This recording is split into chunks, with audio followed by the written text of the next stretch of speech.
Hello friends, welcome back to my YouTube channel. पिछली video में हमने दैवीय उत्पत्ति के सिद्धांत और शक्ति सिद्धांत से संबंधित कुछ 21 प्रश्न हल किए थे। अब ये 22 प्रश्न से हैं सामाजिक समझौते का सिद्धांत। इस वीडियो में हम देखेंगे। वीडियो लॉन्ग ना हो इसलिए हम थोड़े थोड़े प्रश्न करके सॉल्व करते हैं। चलिए वीडियो को स्टार्ट करते हैं। क्वेश्चन नंबर 22, राज्य की उत्पत्ति के संबंध में कौन सा सिद्धांत इस धारणा से शुरू होता है कि राज्य की उत्पत्ति से पहले मनुष्य प्राकृतिक अवस्था में रहते थे? ऑप्शन नंबर ए पितृसत्तात्मक सिद्धांत, ऑप्शन नंबर बी मातृसत्तात्मक सिद्धांत, ऑप्शन नंबर सी बल सिद्धांत। बल सिद्धांत को ही शक्ति सिद्धांत के नाम से जाना जाता है। ऑप्शन नंबर डी सामाजिक अनुबंध सिद्धांत। तो सामाजिक समझौते के सिद्धांत को सामाजिक अनुबंध सिद्धांत भी कहते हैं। अनुबंध का मतलब समझौता भी होता है। तो इसका राइट आंसर हो जाएगा ऑप्शन नंबर डी सामाजिक अनुबंध सिद्धांत। नेक्स्ट क्वेश्चन, क्वेश्चन नंबर 23, सामाजिक समझौता सिद्धांत में प्राकृतिक अवस्था का आशय है, यानी प्राकृतिक अवस्था से क्या मतलब है?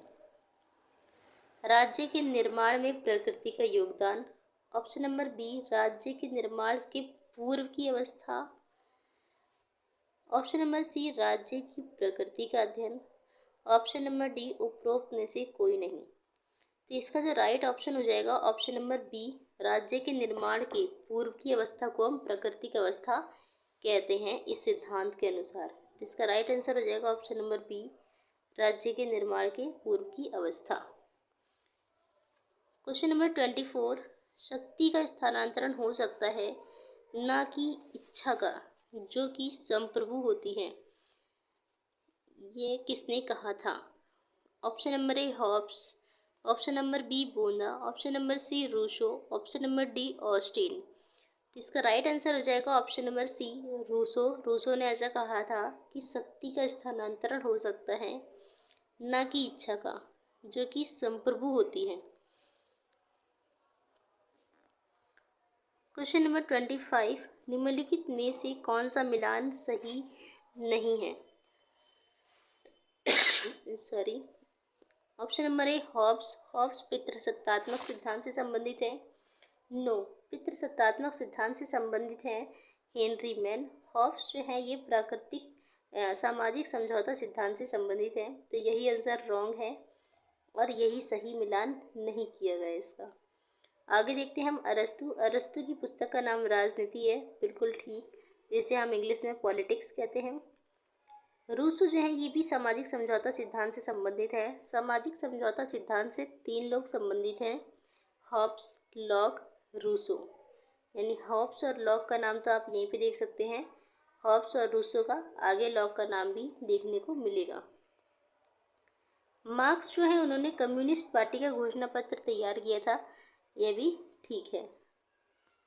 इसका राइट आंसर हो जाएगा ऑप्शन नंबर ए हॉब्स पितृसत्तात्मक सिद्धांत, यही गलत मैच है।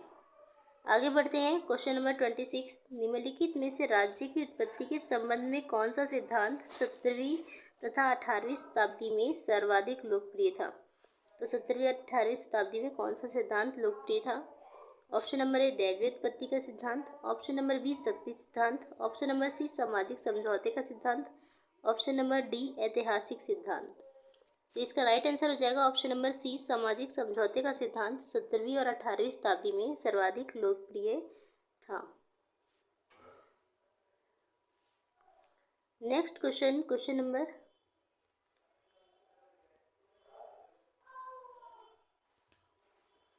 27, इनमें से कौन राज्य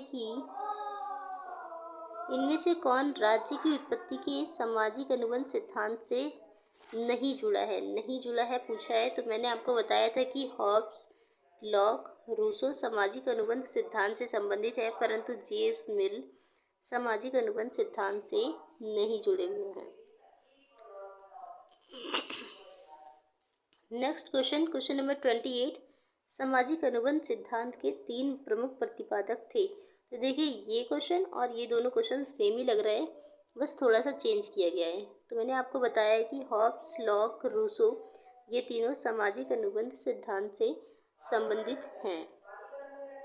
आगे बढ़ते हैं। क्वेश्चन नंबर 29, सामाजिक अनुबंध सिद्धांत इस पर आधारित है। तो ये जो सामाजिक अनुबंध सिद्धांत है ये किस पर आधारित है? राष्ट्रीयता पर। ऑप्शन नंबर बी संविधानवाद पर। ऑप्शन नंबर सी व्यक्तिवाद पर। ऑप्शन नंबर डी समाजवाद पर। तो ये जो सामाजिक समझौता सिद्धांत था यह है ऑप्शन नंबर सी व्यक्तिवाद पर आधारित है। इसका समाजवाद नहीं लगा देना, इसका व्यक्तिवाद होगा। व्यक्तिवाद वह होता है जिसमें व्यक्ति को साध्य तथा राज्य को साधन माना जाता है, यानी कि व्यक्ति को प्राथमिकता दी जाती है। नेक्स्ट क्वेश्चन नंबर 30, सामाजिक अनुबंध सिद्धांत इससे संबंध रखता है। तो यह किससे संबंध रखता है? राज्य के स्वरूप से। ऑप्शन नंबर बी राज्य के कार्य से। ऑप्शन नंबर सी राज्य के उद्देश्य से। ऑप्शन नंबर डी राज्य का मूल। तो जो सामाजिक समझौता सिद्धांत था यह राज्य के मूल से संबंध रखता है, यानी कि इसका राइट आंसर हो जाएगा ऑप्शन नंबर डी राज्य का मूल। नेक्स्ट क्वेश्चन नंबर 31, सामाजिक संविदा सिद्धांत के अनुसार ऑप्शन नंबर ए राज्य एक नैतिक संस्था है। ऑप्शन नंबर बी राज्य एक मानवकृत संस्था है।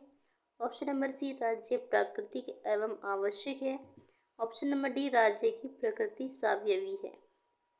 इसका राइट आंसर हो जाएगा राज्य एक मानवकृत संस्था है, क्योंकि सामाजिक समझौता सिद्धांत ये कहता है कि मनुष्य ने समझौता करके राज्य का निर्माण किया है, इसीलिए ये एक मानवीकृत संस्था है और इसीलिए व्यक्ति को साध्य माना जाता है यहाँ पे और राज्य को साधन। तो इसका राइट आंसर हो जाएगा ऑप्शन नंबर बी राज्य एक मानवकृत संस्था है। आगे बढ़ते हैं। क्वेश्चन नंबर 32, किसने सामाजिक संविदा सिद्धांत की घटिया इतिहास, घटिया दर्शन तथा घटिया विधि के रूप में आलोचना की? Option number A sir Henry Maine ने। Option number B lord Acton ने। ऑप्शन नंबर सी हॉबहाउस ने। ऑप्शन नंबर डी मील ने। तो इसका राइट आंसर हो जाएगा option number A sir Henry Maine ने, और ये पितृसत्तात्मक सिद्धांत से संबंधित है। इन्होंने सामाजिक संविदा सिद्धांत को घटिया इतिहास, घटिया दर्शन तथा घटिया विधि के रूप में कहकर इसकी आलोचना की। नेक्स्ट क्वेश्चन नंबर 33, प्राकृतिक अधिकारों का सिद्धांत आवश्यक भाग है। यानी कि जो प्राकृतिक अधिकारों का सिद्धांत है ये किसका आवश्यक भाग है? ऑस्टिन के संप्रभुता के सिद्धांत का, सामाजिक समझौते के सिद्धांत का, दैवीय उत्पत्ति के सिद्धांत का, शक्ति सिद्धांत का। इसका राइट आंसर हो जाएगा सामाजिक समझौते के सिद्धांत का, क्योंकि जब तक समाज में समझौता नहीं हुआ था और सामाजिक समझौते का सिद्धांत नहीं आया था तब तक यहाँ पे एक प्राकृतिक वातावरण मौजूद था, प्राकृतिक अधिकार मौजूद थे। तो जो प्राकृतिक अधिकारों का सिद्धांत है ये सामाजिक समझौते के सिद्धांत का ही एक भाग है। नेक्स्ट क्वेश्चन नंबर 34, सुमेलित कीजिए। हॉब्स जो है ये लेवियाथन हॉब्स की पुस्तक है। तो हॉब्स जो है वो इनकी पुस्तक का नाम है लेवियाथन। रॉबर्ट फिल्मर रूसो जो है उनकी पुस्तक का नाम इमाइल है। एंड सिविल सरकार पर टिटरीज ये जॉन लॉक की पुस्तक है। और रॉबर्ट फिल्मर पितृसत्तात्मक सिद्धांत से संबंधित है। तो इसका राइट आंसर हो जाएगा 2, 1, 4, 3। राइट आंसर हो जाएगा इसका ऑप्शन नंबर ए 2, 1, 4, 3। 2, 1, 4, 3। आगे बढ़ते हैं और क्वेश्चन नंबर 35, निम्न में से किस विचारक ने सामाजिक समझौता के सिद्धांत की आलोचना नहीं की है? ये पूछा गया है कि किसने आलोचना नहीं की है। तो option number A Karl Marx, B Wright, C वाहन, डी ग्रीन। तो किसने आलोचना नहीं की है? तो इसकी आलोचना सभी ने की है राइट को छोड़कर, इन्होंने इसकी आलोचना नहीं की है। बाकी कार्ल मार्क्स ने, वाहन ने, ग्रीन ने, इन सभी ने सामाजिक समझौता सिद्धांत की आलोचना की है। क्वेश्चन नंबर 36, निम्नलिखित राजनीतिक दार्शनिकों के सही ऐतिहासिक क्रम को पहचानिए। यानी कि इतिहास में कौन सा पहले आया, फिर उसके बाद कौन सा आया, फिर उसके बाद कौन सा आया, इसे हमें पहचानना है। तो यहाँ पे मैं आपको बता दूँ कि सबसे पहले हॉब्स आए थे इनमें से, उसके बाद लॉक आए थे, फिर बीच में मॉन्टेस्क्यू आ गए थे, उसके बाद रूसो आए थे। यानी कि राइट आंसर हो जाएगा option number D, Hobbes, Locke, Montesquieu, फिर रूसो।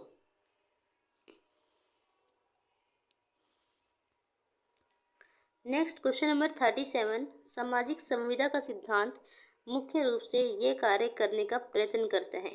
तो सामाजिक समझौता सिद्धांत क्या कार्य करना चाहता है या क्या कार्य करने का प्रयत्न करता है?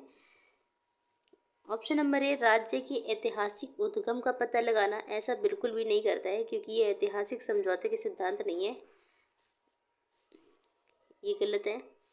राजनीतिक बाध्यता के आधार की व्याख्या करना, यथास्थिति का औचित्य स्थापित करना, क्रांति द्वारा समाज में आमूल परिवर्तन लाना।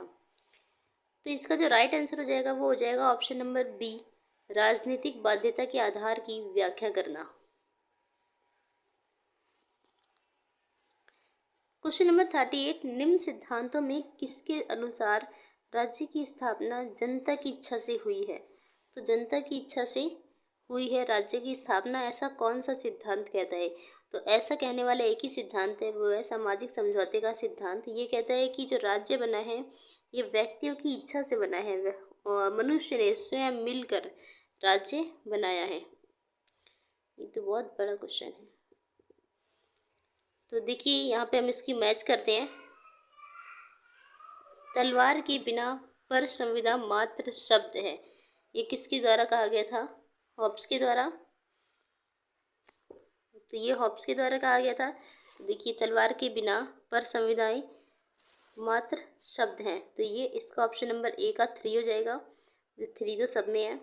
नेक्स्ट, व्यक्ति को स्वतंत्र होने के लिए बाध्य किया जा सकता है, ये रूसो ने कहा था। रूसो जो हैं ये प्रकृतिवादी थे और इन्होंने कहा था कि व्यक्ति को स्वतंत्र होने के लिए बाध्य किया जा सकता है। तो बी का हो जाएगा 4, यहाँ पे भी 4 है, यहाँ पर भी 4 है। आगे बढ़ते हैं। उच्चतर शक्ति केवल डाकुओं का झुंड बना सकती है, राज्य नहीं, ये कहा था बोंदा ने। बोंदा का कहना था कि उच्चतर शक्ति जो होती है वो डाकुओं का झुंड बना सकती है, राज्य नहीं। राज्य का कार्य व्यक्ति में आत्मनिर्भरता की भावना को नष्ट करता है, उसके उत्तरदायित्व को कमजोर करता है तथा उसके चरित्र को कुंठित करता है, ऐसा कहा गया था मिल के द्वारा। तो मिल ऐसा कहने वाले थे, यानी इसका ऑप्शन हो जाएगा 3 4 1 2, 3 4 1 2। ऑप्शन नंबर ए इसका राइट आंसर हो जाएगा 3 4 1 2। आगे बढ़ते हैं। हॉब्स के बारे में कुछ कथन पढ़ेंगे हम जो पेपर में आए हुए हैं। थॉमस हॉब्स, जिनका जन्म 1588 में हुआ था और 1679 तक रहा है इनका काल। तो हॉब्स के अनुसार प्राकृतिक अवस्था, ऑप्शन नंबर ए, सिर्फ पूर्व राजनीतिक है, सिर्फ पूर्व सामाजिक है, पूर्व राजनीतिक और पूर्व सामाजिक दोनों हैं, या फिर उपयुक्त में से कोई नहीं। तो इनके अनुसार जो प्राकृतिक अवस्था है वो पूर्व राजनीतिक और पूर्व सामाजिक दोनों है। इसका राइट आंसर हो जाएगा option number C. Next question, ये किसने लिखा है कि हॉब्स की प्राकृतिक दशा का दैत्य मनुष्य कभी भी नहीं हो सकता? ऑप्शन नंबर ए स्पिनोजा ने, option number B Bernard Shaw ने, ऑप्शन नंबर सी बार्कर ने, डी गार्नर ने।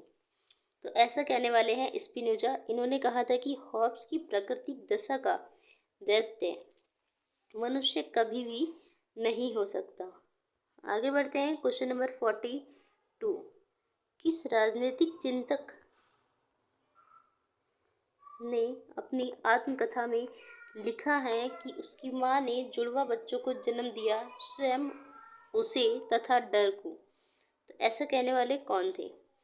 Gene Jacques Rousseau, Thomas Hobbes, John Locke, इनमें से कोई नहीं। तो ऐसा कहने वाले थे option number B Thomas Hobbs.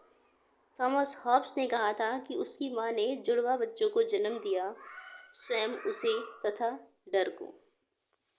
Next question, question number 43, किसने राजनीति शास्त्र के अध्ययन में ज्यामिति, भौतिकी व मनोविज्ञान की मदद ली। यानी कि राजनीति शास्त्र का अध्ययन करते वक्त ज्यामिति की, भौतिकी की और मनोविज्ञान की मदद ली थी।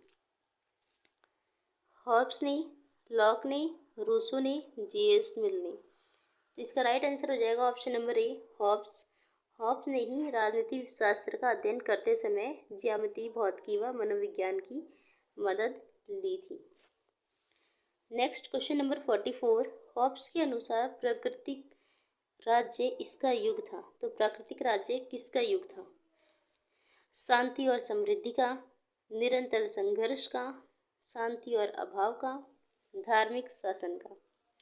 तो हॉब्स जो है वह मानते हैं कि जो प्राकृतिक राज्य था वह निरंतर संघर्ष का युग था।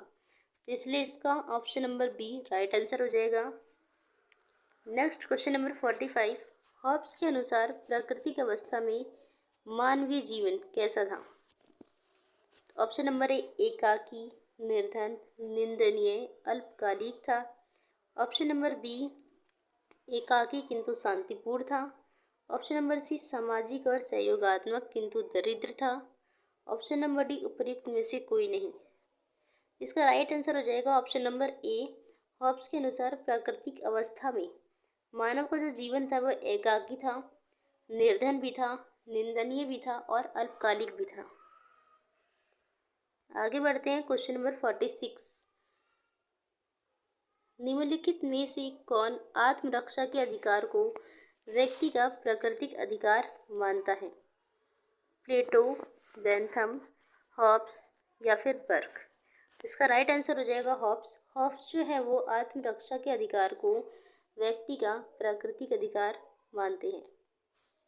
Next question. हॉब्स के सामाजिक समझौते में लोगों ने लेवियाथन को, लेवियाथन इनकी पुस्तक का नाम है, इसको ऑप्शन नंबर ए, केवल विद्रोह का अधिकार सौंपा।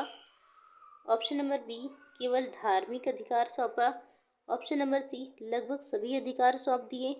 ऑप्शन नंबर डी, केवल राजनीतिक अधिकार सौंपा। तो इसका राइट आंसर हो जाएगा ऑप्शन नंबर सी, लगभग सभी अधिकार सौंप दिए। और इसीलिए इनका जो संप्रभु था वो निरंकुश हो जाता है।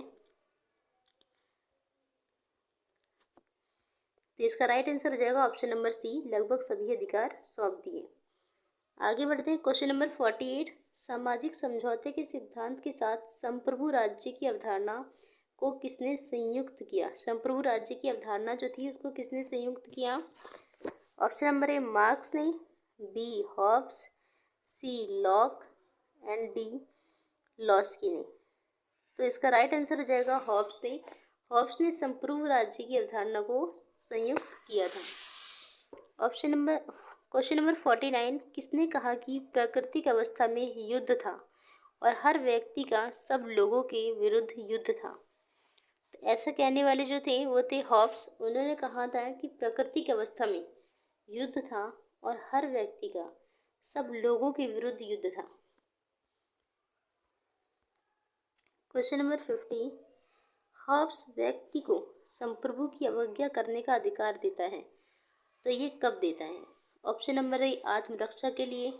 ऑप्शन नंबर बी, स्वतंत्रता की रक्षा के लिए। ऑप्शन नंबर डी, शोषण को दूर करने के लिए। ऑप्शन नंबर डी, अन्याय को दूर करने के लिए। तो इसका राइट आंसर हो जाएगा आत्मरक्षा के लिए, क्योंकि जो हॉब्स है वो आत्मरक्षा के अधिकार को मनुष्य का प्राकृतिक अधिकार मानते हैं। Next question number 51। हॉब्स के सामाजिक समझौते में संप्रभु था, तो संप्रभु कैसा था? समझौते का अंग था, समझौते के ऊपर था, व्यक्तियों के नीचे था, प्रजातांत्रिक रूप से निर्वाचित था। तो इसका राइट आंसर हो जाएगा ऑप्शन नंबर बी, समझौते के ऊपर, क्योंकि व्यक्तियों ने, सभी ने इन्हें सारे के सारे अधिकार सौंप दिए थे, तो इसीलिए समझौते के ऊपर हो गए। Next question number 52। निम्नांकित में से किस राजनीतिक चिंतक ने कहा कि तलवार के बिना संविधाएं केवल शब्द हैं और उनमें वह शक्ति नहीं होती कि वे मनुष्य को सुरक्षित कर सके? फ्यूडेनडॉर्फ ने, हॉब्स ने, लॉक ने, रूसो ने। तो ऐसा कहने वाले थे हॉब्स। इन्होंने कहा था कि तलवार के बिना संविधाएं केवल शब्द हैं और उनमें वह शक्ति नहीं होती कि वे मनुष्य को सुरक्षित कर सकें। आगे हम देखते हैं 1632 से लेकर 1704 तक जॉन लॉक रहे हैं। इनसे संबंधित जो प्रश्न हैं जो कि सामाजिक समझौता सिद्धांत के अंतर्गत आते हैं, उन्हीं प्रश्नों के बारे में हम अध्ययन करेंगे। क्वेश्चन नंबर 52 है, राज्य की उत्पत्ति के सामाजिक अनुबंध सिद्धांत की विवेचना में जॉन लॉक ने समर्थन किया है। तो जॉन लॉक ने किसका समर्थन किया है? सीमित राजतंत्र की अवधारणा को, निरंकुश राजतंत्र की अवधारणा को, कुलीन तंत्र की अवधारणा को, या फिर उपयुक्त में से कोई नहीं। तो जो हॉब्स हैं वो सीमित राजतंत्र की अवधारणा का समर्थन करते हैं। अगर यह सीमित नहीं रहेगा, इसको सीमित नहीं किया जाएगा, तो फिर निरंकुश हो जाएगा। इसलिए जो लॉक है वो सीमित राजतंत्र की अवधारणा का समर्थन करते हैं। नेक्स्ट है, इनमें से किससे लॉक के विचारों को प्रेरणा प्राप्त हुई? ऑप्शन नंबर ए 1655 की हिंसक क्रांति, ऑप्शन नंबर 2 1652 का गृह युद्ध, ऑप्शन नंबर सी 1650 की स्वर्णिम क्रांति, ऑप्शन नंबर डी 1688 की स्वर्णिम क्रांति। तो इसका राइट आंसर हो जाएगा ऑप्शन नंबर डी 1688 की स्वर्णिम क्रांति। इसी से लॉक के विचारों को प्रेरणा प्राप्त हुई। आगे बढ़ते हैं, क्वेश्चन नंबर 55। लॉक के अनुसार लोगों ने समझौता इसीलिए किया था ताकि, ऑप्शन नंबर ए उनके अधिकारों की रक्षा हो सके, पोप तंत्र का दमन किया जा सके, गृह युद्धों का अंत हो सके, शासकीय चर्च की स्थापना हो सके। इसका राइट आंसर हो जाएगा उनके अधिकारों की रक्षा हो सके, इसीलिए लोगों ने समझौता किया। नेक्स्ट क्वेश्चन है क्वेश्चन नंबर 56। लॉक ने सामाजिक समझौते के सिद्धांत का उपयोग किया है। ऑप्शन नंबर ए राजनीतिक निरंकुशवाद को न्याय संगत ठहराने के लिए, ऑप्शन नंबर बी न्यायिक अंग की सर्वोच्चता को न्याय संगत ठहराने के लिए, ऑप्शन नंबर सी उदार लोकतांत्रिक राज्य को न्याय संगत ठहराने के लिए, ऑप्शन नंबर डी राज्य के प्रति नागरिकों की पूर्ण निष्ठा को न्याय संगत ठहराने के लिए। तो इसका राइट आंसर हो जाएगा ऑप्शन नंबर सी उदार लोकतांत्रिक राज्य को न्याय संगत ठहराने के लिए ही लॉक ने सामाजिक समझौता सिद्धांत का उपयोग किया है। Next question, question number 57। निम्नलिखित में से कौन सा लॉक के सामाजिक समझौता सिद्धांत के अनुसार एक प्राकृतिक अधिकार नहीं है? तो नहीं है। तो मैं आपको बता दूं कि जो लॉक थे इन्होंने 3 प्राकृतिक अधिकारों का विवेचन किया है, यानी कि इनके अनुसार मनुष्य के 3 प्राकृतिक अधिकार हैं, जिनमें से पहला था जीवन का अधिकार, दूसरा स्वतंत्रता का अधिकार, तीसरा संपत्ति का अधिकार। धर्म का अधिकार जो है ये प्राकृतिक अधिकार नहीं है। लॉक के अनुसार ये संपत्ति के अधिकार को ज़्यादा महत्व देते हैं और इनका मानना है कि जीवन और स्वतंत्रता का अधिकार संपत्ति के अधिकार में समाहित है। Question number 58। लॉक के अनुसार प्राकृतिक अवस्था में मनुष्य को प्राप्त था केवल, तो मनुष्य को क्या प्राप्त था? राजनीतिक अधिकार, प्राकृतिक अधिकार, कानूनी अधिकार या धार्मिक अधिकार। तो इसका राइट आंसर हो जाएगा ऑप्शन नंबर बी प्राकृतिक अधिकार, यानी कि प्राकृतिक अवस्था में मनुष्य को प्राकृतिक अधिकार प्राप्त थे। Next question, question number 59। प्राकृतिक अवस्था शांति, सद्भावना, पारस्परिक सहयोग तथा सुरक्षा की अवस्था है। यह कथन किसका है? तो ऐसा कहने वाले थे लॉक। लॉक जो है वो प्राकृतिक अवस्था को शांति, सद्भावना, पारस्परिक सहयोग तथा सुरक्षा की अवस्था मानते हैं। वहीं हॉब्स इसे एकाकी, अकेलेपन की अवस्था मानते हैं तथा निरंतर संघर्ष की अवस्था, अल्पकालिक अवस्था आदि मानते हैं। Next question number 60। निम्न में से कौन सामाजिक संविदा के सिद्धांत से संबंध है? यानी सामाजिक समझौता सिद्धांत से कौन संबंध है? तो उसमें सामाजिक समझौता सिद्धांत से 3 लोग संबंधित हैं, हॉब्स, लॉक, रूसो। तो यहाँ पे इसका राइट आंसर हो जाएगा option number B, Locke. Next question number 61, John Locke और रूसो के सामाजिक संविदा सिद्धांत के संबंध में क्या सही है? तो क्या सही है हमें बताना है। लॉक का समझौता पूर्णतः स्वतंत्र समझौता है, जबकि रूसो की संविदा आबद्ध संविदा है। लॉक समुदाय को नगण्य शक्तियाँ प्रदान करता है, जबकि रूसो की संविदा में व्यक्ति का समुदाय में पूर्ण समर्पण हो जाता है। लॉक की संविदा में व्यक्तियों के अधिकार सुरक्षित हो जाते हैं, जबकि रूसो की संविदा में व्यक्ति के अधिकार का अवसान हो जाता है। तो ये सभी कथन यहाँ पे सही हैं, इसलिए ऑप्शन नंबर डी इसका राइट आंसर हो जाएगा। आगे बढ़ते हैं। ये जो जीन जैक्स रूसो हैं, ये भी सामाजिक समझौता सिद्धांत से संबंधित हैं और इनसे भी कुछ प्रश्न आते हैं। तो अब हम इनके बारे में पढ़ते हैं।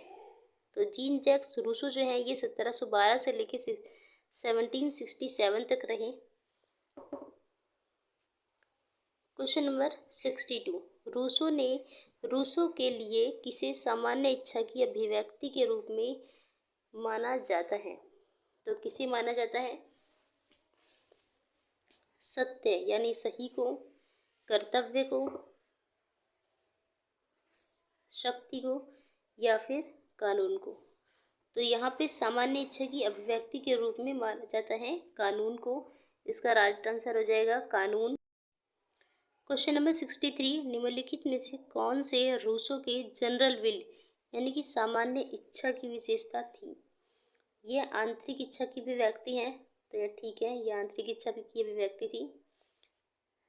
यह हर व्यक्ति की सबसे अच्छी इच्छा है, ये भी राइट हो जाएगा, क्योंकि ये सबसे अच्छी इच्छा थी और ये हर व्यक्ति की इच्छा थी। यह स्थायी है, तो हाँ ये स्थायी थी, क्योंकि ये सबसे अच्छी इच्छा है और ये हर व्यक्ति की है, तो ये स्थायी थी। ये व्यक्तिगत है, नो ये व्यक्तिगत नहीं है, ये हर व्यक्ति की इच्छा है।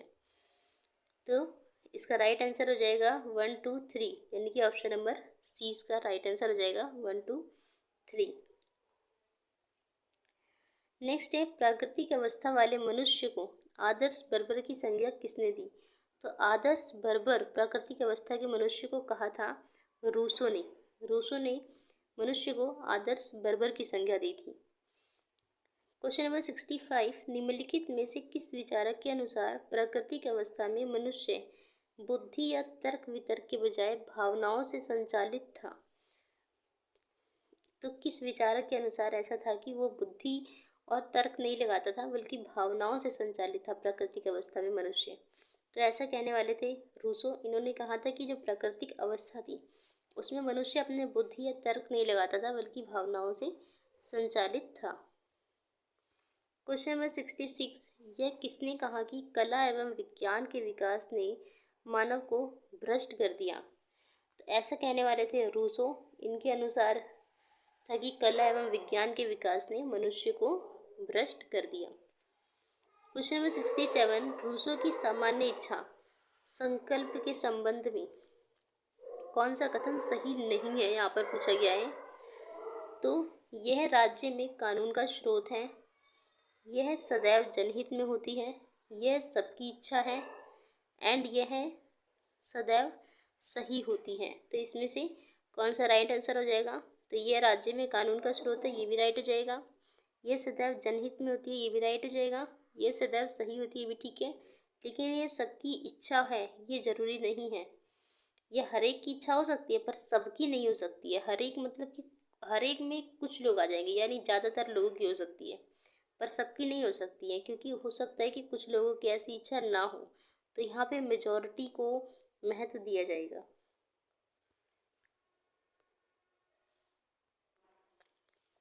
क्वेश्चन नंबर 68, प्रत्येक व्यक्ति सबके हाथों में अपने को समर्पित करते हुए किसी के भी हाथों में अपने को समर्पित नहीं करता। ये कथन किसका है? तो ये कथन है रूसो का। ये सामाजिक समझौता सिद्धांत में से संबंधित है ये कथन। उन्होंने कहा था कि हर व्यक्ति अपने को दूसरों के हाथों में समर्पित कर रहा है, लेकिन किसी के भी हाथों में अपने आप को समर्पित नहीं करता है, क्योंकि जो उनका सामान्य इच्छा का सिद्धांत था उनके अनुसार सामाजिक समझौता हुआ था, समाज में एक समझौता हुआ था जिसमें सभी ने अपनी अपनी शक्तियाँ उसी समाज को सौंप दी थी और उसी समाज का सदस्य होने के नाते वह भी उसी शक्तियों का प्रयोग करता था और इसीलिए उसने अपनी शक्तियाँ तो दे दी पर अपने मतलब कि अपने आप को सबके हाथों में सौंप दिया, परंतु किसी के भी हाथों में अपने को समर्पित नहीं करता। तो ये इसका राइट आंसर हो जाएगा option number C, Rousseau. Next question number 69। Rousseau इस देश का रहने वाला था, तो रूसो किस देश के रहने वाले थे? ब्रिटेन के, जर्मनी के, फ्रांस के या फिर रूस के? तो ये जो रूसो थे वो फ्रांस के रहने वाले थे। Question number 70। मनुष्य स्वतंत्र रूप से जन्म लेता है परंतु पग पग पर जंजीरों से जकड़ा हुआ है, तो यह किसका कथन है? तो ये जो कथन है ये रूसो का कथन है कि मनुष्य स्वतंत्र रूप से जन्म लेता है परंतु पग पग पर जंजीरों से जकड़ा हुआ है। तो ये जो कथन है ये रूसो से संबंधित है। Question number 71। मनुष्य स्वतंत्र पैदा हुआ है। देखिए सेम क्वेश्चन है, बस यहाँ पे इसका मतलब पूछा गया है, वहाँ पे इसका कथन पूछा गया था कि किसका कथन है। तो मनुष्य स्वतंत्र पैदा हुआ है किंतु सर्वत्र जंजीरों में जकड़ा हुआ है, इस वाक्य से रूसो का आशय है कि ऑप्शन नंबर ए, इनमें से कुछ श्रृंखलाओं को सामान्य इच्छा से वैध बनाया जाए, इन श्रृंखलाओं को तोड़ दिया जाए, इन श्रृंखलाओं से कैदियों को मुक्त किया जाए, सभी कारागार तोड़ दिए जाएं। तो इसका राइट आंसर हो जाएगा ऑप्शन नंबर बी, इन श्रृंखलाओं को तोड़ दिया जाए।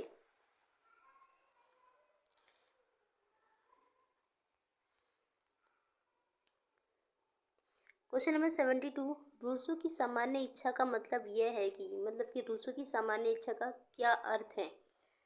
ए, सामान्य इच्छा कुछ खास इच्छाओं का योग है। नहीं, ये सिर्फ अच्छी इच्छाओं का योग था, ये सबसे अच्छी इच्छा होती है, खास नहीं। किसी खास राजनीतिक समाज के व्यक्तियों की विचार युक्त इच्छाओं का योग है। नहीं, ये सबकी इच्छा थी, कोई खास समाज की नहीं थी। ऑप्शन नंबर सी, उत्कृष्ट सार्वभौमिक इच्छा किसी एक व्यक्ति की भी हो सकती है जिसका उद्देश्य समुदाय का सामान्य हित हो। तो ये राइट आंसर हो जाएगा इसका, क्योंकि जो सबसे अच्छी इच्छा थी वही इसमें रखी गई थी। ये एक व्यक्ति की भी हो सकती है और ये सभी व्यक्तियों की भी हो सकती है, परंतु उसका जो उद्देश्य होना चाहिए वो सामूहिक हित में होना चाहिए, समुदाय के हित में होना चाहिए, कुछ गलत नहीं होना चाहिए। तो इसका राइट आंसर हो जाएगा ऑप्शन नंबर सी। आगे बढ़ते हैं। Question number 73। सामान्य इच्छा का सिद्धांत किसने प्रतिपादित किया? तो सामान्य इच्छा का जो सिद्धांत है वो किसने प्रतिपादित किया है? तो रूसो ने।